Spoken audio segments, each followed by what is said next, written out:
All right, I'd like to welcome everyone here on our NSU softball media day. We have head coach Clay Davis and uh, fourth-year players for the program, Addie and Cameron Conrad. Riverhawks went 16-8 last season in a very abbreviated COVID-ended season.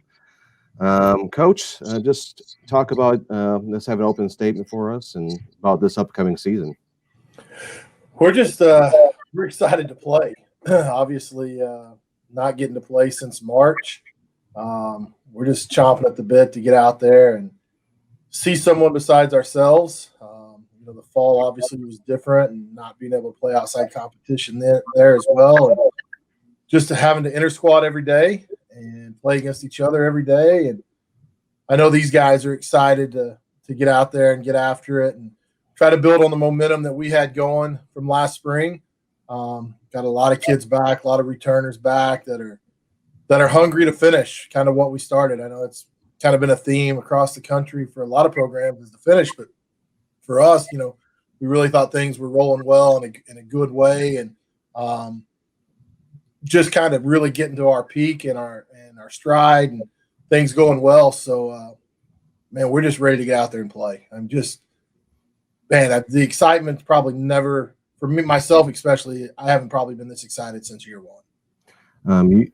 Looking back at last season, and you had 16 wins, but those eight of those losses, 5 of them were only one-run games that you came on the short end of, and it was kind of building out to kind of be a banner year for the program. So just talk about some of the key returners. You didn't lose a whole lot from last year's team, and just talk about some of your expectations about the season. Sure. No, again, I think we have to build on what we started last year, and like you said, even our losses, we were right there in the game and had opportunities to pull those out too. And I think it starts, as it does every year, it starts in the circle. We have 2 big returnees in the circle there with obviously Gail Young, who's an all-conference level performer, who's been the ace of our staff for the last 3 years, and was coming off all-conference accolades 2 years ago and was well on her way to more. I think she was 11-2 somewhere in there when COVID hit, and was throwing the ball really well. And then another 4-year pitcher in Sydney Balderrama, who's just been steady for us and just been able to come in and do what we've asked her to do and win some big ball games and beat some really good people at times. And we've even seen Sydney take gigantic strides over the off season and just in her velocity and adding new dimensions to her style and to the way she pitches. And I think those 2 will be really key for us. And then you just go around our outfield. I mean, we return our entire starting outfield from the 2 young ladies that you see on the video, Addie in right field and Cameron in center. And then you add Kat Rodman in left. And, Addie and Cameron, they set the table for us. They hit leadoff and 2-hole, and they make us go. And they made us go last year and the year before. And they're just a dynamic duo at the top of the order that can do a lot of things. That can hit for power, that can play small ball, that can run, that we can hit and run with. And we can do so many things with just those 2 at the top to set it up for some of our kids to drive in runs. Then you come into our infield, and, I mean, again, we return a bulk. I mean, we're starting third baseman Addie Wolf, starting shortstop Megan Green, our starting second baseman Jaden Rosenquist. We have a hole to fill at first by losing Jessica Schuler, but we think we've done that. And then, of course, behind the plate, just our rock and hits in the middle of our order and Alicia Crick. Again, what's there not to be excited about, right? I mean, with all those kids coming back, that much offense coming back, that many innings and experience in the circle coming back. Again, it's just about building off the momentum and getting off to a good start early in the preseason tournaments and things, and just riding that into MIAA play. I mean, we know the season's already shortened to 44 games, and so we just have to take advantage of every opportunity that we get to play. Each year you kind of have your hashtag theme for the program, and can you tell us a little bit of the meaning behind "Like It's Our Last"? Yeah, so every year we kind of leave it up to our seniors to kind of come up with what that hashtag or that mantra is going to be, and Addie Cam and that group came up to us and was like, Coach, we want to do everything like it's our last, because it might be. I mean, we saw that taken away from our seniors last year. I mean, Sierra Crick and Jessica Schuler and Hannah Ailey and Taylor Vaughn and Brittany Bodette, and just that group that, I mean, they had no idea that day against Kearney would be their last. And we talk about in our locker room how they would experience it if that was their last. Every day we have to treat it like it's our last, whether it's our last day in the weight room, it's the last day at practice, it's the last game we ever get to play, it's the last day we ever get to be together in the locker room. I mean, that's the thing that, when I've talked to Sierra and Jessica about it over the last 9 months, it's the missing the teammates. It's not knowing that was the last time they were ever going to get to be together. So we've just challenged our kids to treat everything that we do like it's our last. And man, they've done a great job. And we've got amazing leadership in our senior class. And they've treated everything that we've done like it truly could be the last time we ever get to do it. All right, I'll ask your 2 4-year players a couple questions. Ladies, just talk about your mindset heading into this 2021 season. Let's start with Addie.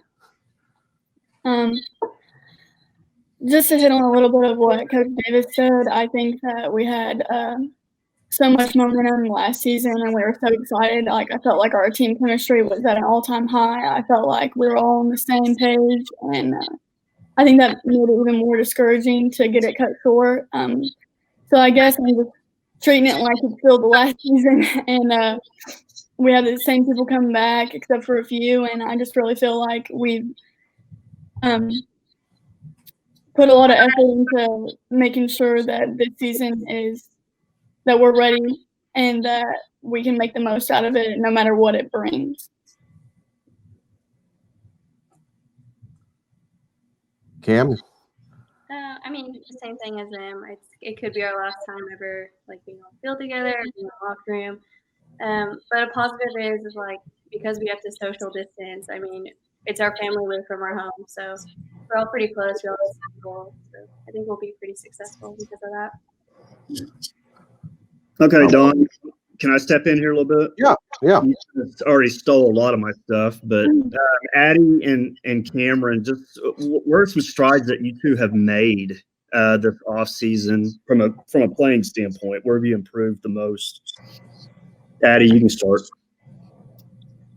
I would probably say the mental aspect of the game, and I know that probably sounds cliche, but I truly feel like, and me and Cameron can relate on this, we put a lot of pressure on ourselves. We always have, and the more we play and the more that we get with our teammates and we are on the same page and the more reps we get, the more we've grown. And I think in the off season, even though we didn't get to play other teams, just knowing like I'm just going to go out there and I'm going to have fun and I'm going to enjoy this time with my teammates and we're going to win and I'm not going to worry about anything else and I'm not going to stress myself out and I'm just going to play the game that God blessed me to play. Okay, Cameron? I would agree with Addie. Definitely the mental part, but it's also getting our season taken away because of COVID and just gaining a lot of like physical strength back because me, Addie, Meg Green, Gail Young, and Addie Wolf all had to have surgery over the summer. So I think just working on getting back healthy and just coming back, take advantage of a season that we're going to have. Okay, does something like COVID bring you guys closer together as a group, having to go through that as a team? Any of you want to respond on that? I really think so, mostly because we all have to sacrifice something to get our season. You know, we are having to social distance and we are having to make all these sacrifices, and it really puts you on the same wavelength as your teammates. Like, we're all giving up something, you know, we're all putting in the same amount of work and we're holding each other accountable to the standard. And I really think that it brings us together as a team because we all have the same goal and we all are giving up the same things. Okay, Cameron, anything you want to say? I mean, yeah, we're our bubble, so we have to spend time with each other. I mean, I like all my teammates, so I'm happy that they're the ones I get to social distance with. Okay, Clay, you want to talk about some newcomers and then maybe some weak spots that you hope to get better at as you get going here? Yeah, I think I think if you're going to start with our newcomers, you have to start with our 2 junior college transfers. And Roman Bradshaw, Romy, transfer from Seminole State. And this kid, pound for pound, may be the most athletic kid that's ever played softball at NSU. She can play multiple positions. Right now, we're primarily using her at first base, but we played her at some second. We played her in the outfield, lots of different things. And she's going to hit in the middle of our order. She's going to hit 3-hole probably for us. And just bad exit speed is just off the charts for this kid. And just runs. I mean, just runs like crazy, just fast. I mean, we're privileged enough to watch Sierra Crick here for a few years and how athletic and the way she ran. And Romy exceeds her when it comes to pure speed. And then our other junior college transfer is a pitcher, Jenna Chazzy, who came to us from NOC Tonkawa. She actually started at a Division II school her freshman year and redshirted, and then played 2 years at junior college. We really won counting COVID. So we actually have her for 3 years of eligibility here at NSU. And just dynamic. I mean, just spins the ball extremely well. Fits into our style, the way we pitch and the way we call pitches, just attacks hitters. And to be honest, actually put up better numbers this fall than what Gail did.